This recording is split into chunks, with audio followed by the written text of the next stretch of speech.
वाहिगुरु जी का खालसा वाहिगुरु जी की फतेह।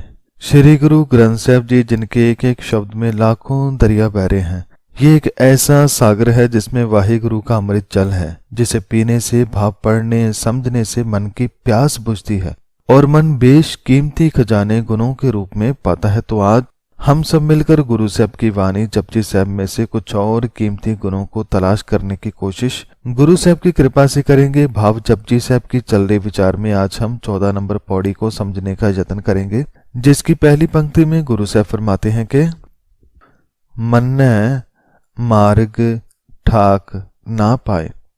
मन्ने का भाव है यदि के मन अकाल पुरख के नाम को मानने लग जाए। ठाक का भाव है रुकावट। तो गुरु से फरमाते हैं कि यदि मन निरंकार के नाम का चिंतन करने वाला, मानने वाला हो जाए तो उसके मार्ग में किसी प्रकार की कोई बाधा नहीं आती। संगत जी, यदि हमें कहीं जाना है तो सबसे पहले हम वहां जाने का रास्ता पूछते हैं कि वहां कैसे जाना है, कौन सा रास्ता लेना है। तो यदि हम उससे रास्ता पूछ रहे हैं जो पहले वहां जा चुका है, तो वह सारे रास्ते बताएगा कि इस रास्ते पर जाओगे तो कैसे पहुंचेंगे, और यदि इस रास्ते पर जाओगे तो कैसे पहुंचोगे। तो जिसे मंजिल पता लग जाए, जिसे रास्ता पता चल जाए, तो वह फिर चलता ही जाता है। जैसा बताया वैसा चले तो अपनी मंजिल तक इंसान पहुंच ही जाता है। ऐसे ही गुरु साहब फरमाते हैं कि जो मन गुरबानी से जुड़ता है, नाम को मन में बसाता है, तो मन को उसके रास्ते पता चलते जाते हैं कि मुझे जाना किस तरफ है। सीधा परमात्मा की ओर। भाव सत्य बनना है, सच्चारा बनना है, सत्य की मूर्त बनना है। और ये रास्ता सीधा तो है, अच्छा भी है, लेकिन बहुत सारी मुश्किलों से भरा है। पर यदि गुरु साहब की वाणी से जुड़े रहें, गुरु के बताए मार्ग पर चलते जाएं तो रास्ते की रुकावटें भी मन हल करता जाता है। ऐसी कोई रुकावट जीवन में नहीं आती जो उसका राह रोक सके। भाव हर मुश्किल का हल उसके पास होता है। तो गुरु साहब इस पंक्ति में फरमाते हैं कि यदि मन निरंकार के नाम का चिंतन करने वाला हो तो उसके मार्ग में किसी प्रकार की कोई बाधा नहीं आती, कोई रुकावट नहीं आती। संगत जी, हमारा जीवन यदि देखा जाए तो हर कदम पर बाधा है। जहां जाओ दरवाजे बंद मिलते हैं, लेकिन एक दरवाजा ऐसा है यदि वहां जाया जाए तो सभी रास्ते खुल जाते हैं, सभी दरवाजे खुल जाते हैं। वह है गुरु का दरबार, गुरुबानी का दरवाजा। यदि मन वहां जाए तो उसके लिए फिर हर दरवाजा खोलना आसान हो जाता है, क्योंकि मन को हर ताले की चाबी गुरबानी में से मिल जाती है। हमने सुना है कि जो संत महात्मा होते हैं, जीवन तो उनके भी मुश्किल से भरे होते हैं, लेकिन वे हर मुश्किल को हंसते हंसते हल कर लेते हैं। कोई गुस्सा नहीं, कोई अहंकार नहीं, कोई चिंता नहीं। क्यों? क्योंकि उनके मन में हर मुश्किल का समाधान है। समाधान क्या है? गुण।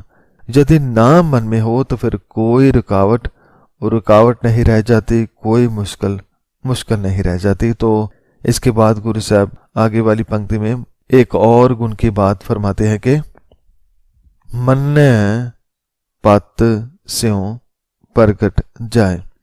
अर्थात जिसका मन निरंकार के नाम में लीन हो जाए, वह संसार से पत भाव शोभा इज्जत के साथ जाता है। स्यों का भाव है साथ, प्रगट का भाव है प्रसिद्ध, और पत का भाव है इज्जत। संगत जी, यहां हर कोई चाहता है कि मेरी इज्जत हो, शोभा हो, पर ऐसा इस दुनिया में नहीं होता। यदि 10 इंसान इज्जत करते हैं तो 100 बेइज्जत करने के लिए खड़े हो जाते हैं। इसलिए दुनिया हमें इज्जत दे, इसकी आशा तो छोड़ ही देनी चाहिए। हम अपनी नजरों में सही हो जाएं, हम अपना जीवन गुरु के बताए मार्ग पर चलने वाला बना ले, बस इतना काफी है। हमने भक्त साहबान के जीवन पढ़े हैं, हम सब ने सुना है कि कैसे उनका जीवन रहा। दुनिया की नजरों में वह गरीब थे, छोटे थे, उन्हें तंग भी किया जाता था, लेकिन वह मन से अमीर थे, मन से रब से जुड़े थे। वह सत्य के साथ जुड़े रहे और देखिए उनकी शोभा इज्जत आज चारों ओर है।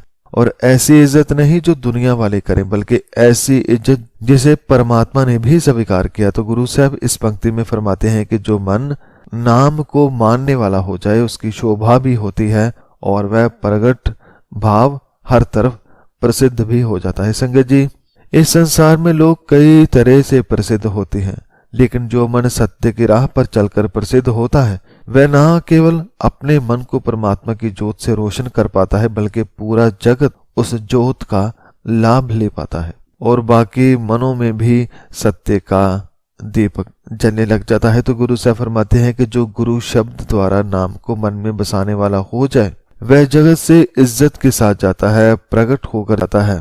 तो इसके बाद मन और कौन सा गुण नाम से प्राप्त करता है उसके बारे में गुरु साहब फरमाते हैं कि मन मग ना चलै पंथ।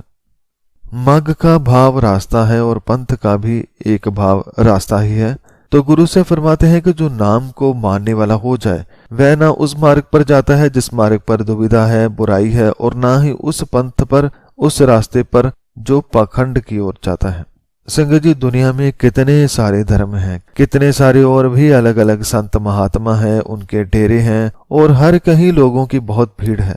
तो ऐसे में जिस मन में ये इच्छा पैदा हो जाती है कि मुझे रब से मिलना है, जिसकी ये सब बात कर रहे हैं, या वैसा भक्त बनना है जैसा ग्रंथों में लिखा है, तो वह इन सभी तरह के रास्तों से अपने आप निकलता चला जाता है। जैसे जैसे एक रब से जुड़ता है वह अपने मार्ग को पहचानने वाला हो जाता है। और वह फिर अपनाता क्या है? अपनाता फिर भी वह धर्म ही है, लेकिन इस बार धर्म वह जो निरंकार की ओर लेकर जाए, किसी दुविधा पाखंड की ओर नहीं। जैसे कि सुखमनी साहब में भी दर्ज है कि सर्ब धर्म में है श्रेष्ठ धर्म, हर को नाम जप निर्मल कर्म।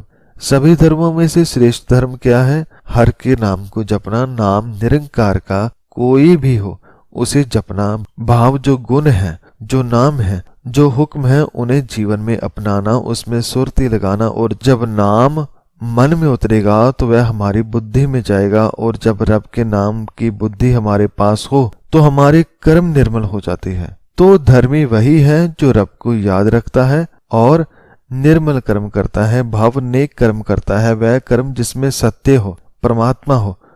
तो गुरु साहब इस पंक्ति में फरमाते हैं कि जो नाम को मानने वाला हो जाए वह अपना रास्ता तय कर लेता है कि मुझे किस रास्ते पर जाना है, और वह मन उन सभी रास्तों को त्याग देता है जो उसे पाखंड और बुराई की ओर लेकर जाते हैं। ना मग की तरफ जाता है, ना पंथ की तरफ जाता है। वह कहाँ जाता है उसके बारे में गुरु साहब अगली पंक्ति में फरमाते हैं कि मन्ने धर्म सेती सनबंध।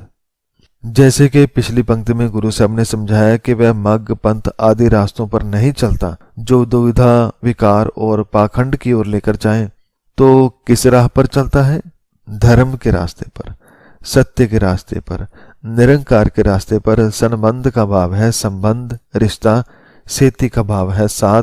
तो गुरु साहब फरमाते हैं कि जो मन नाम को मानने वाला हो जाए वह अपना संबंध सीधा धर्म के साथ जोड़ लेता है। वह धर्म नहीं जो केवल एक जाति या देश से संबंध रखे, बल्कि वह धर्म जो पूरे जगत का धर्म है, जो हर कोई निभा सकता है। जैसे कि पहले भी हमने जाना कि कौन सा धर्म है। एक और पंक्ति लेते हैं, जैसे सगल धर्म हर के गुणगान। भाव सभी धर्मों का सार क्या है? हर का गुणगान करना, भाव एक परमात्मा से जुड़ना, उसके नाम को मानना, और जो गुण उसमें से मन को मिले वैसा जीवन जीना। संगत जी, हमारे कर्म ही बताते हैं कि हम इंसान हैं, शैतान हैं, पशु हैं या देवता हैं।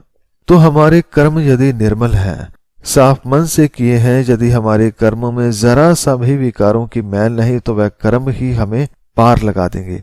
इसलिए गुरु साहब इस पंक्ति में फरमाते हैं कि जो मन नाम को मानने वाला हो जाए वह अपना संबंध सीधा धर्म से जोड़ लेता है।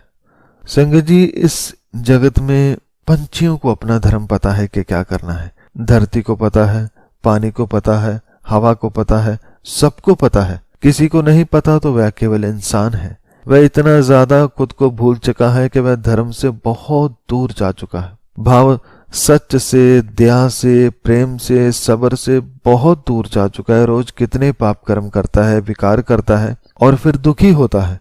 पर जो नाम को मानने लग जाए, रब को मानने लग जाए, वह फिर अपने धर्म को पहचानता है कि मुझे जगत में कैसे कर्म करने हैं, कैसा धर्म निभाना है, कैसे मुझे प्रभु गुणों वाला होकर जीवन जीना है। तो इसके बाद गुरु साहब फरमाते हैं कि ऐसा नाम निरंजन होए। ऐसा नाम कैसा?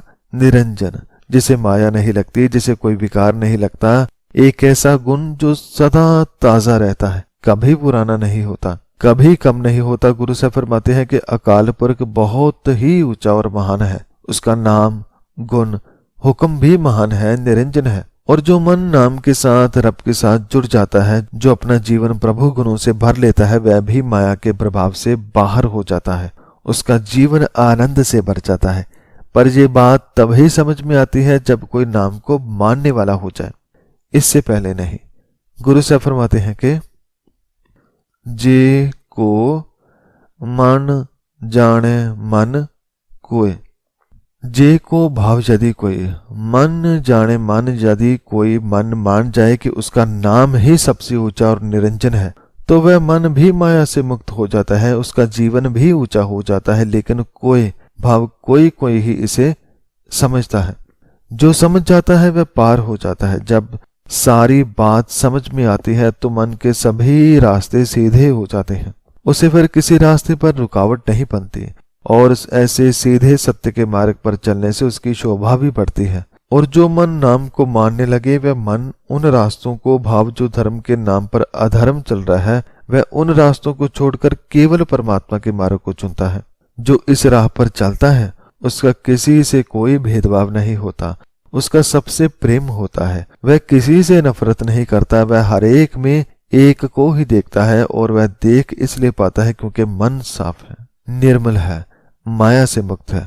तो गुरु साहब इस पंक्ति में फरमाते हैं कि अकाल पुरख का नाम बहुत ऊंचा है, माया रहित है। और जो मन नाम से जुड़ता है वह भी ऊंचा और माया के प्रभाव से मुक्त हो जाता है। लेकिन ये बात वही समझता है जो रब को, रब के नाम को, गुणों को मन करके मान ले, समझ ले, अपना ले।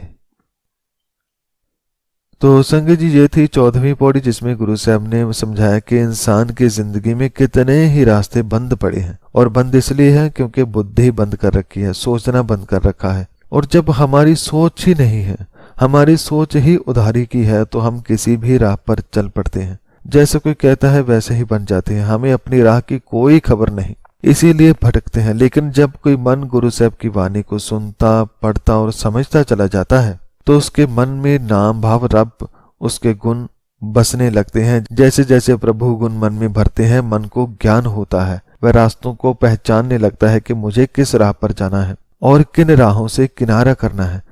तो संगत जी, अंत में इस ज्ञान भरपूर पौड़ी के लिए श्री गुरु ग्रंथ साहब जी महाराज जी का बहुत बहुत धन्यवाद। और गुरु साहब से अरदास है कि आगे भी हमें ऐसे ही अपने मार्ग पर लगाए रखें, हमें अपने वाणी से जोड़े रखें। और आप खुद ही हमें हाथ पकड़कर समझाएं कि वाणी को कैसे पढ़ना है, कैसे समझना है और कैसे जीवन में अपनाना है।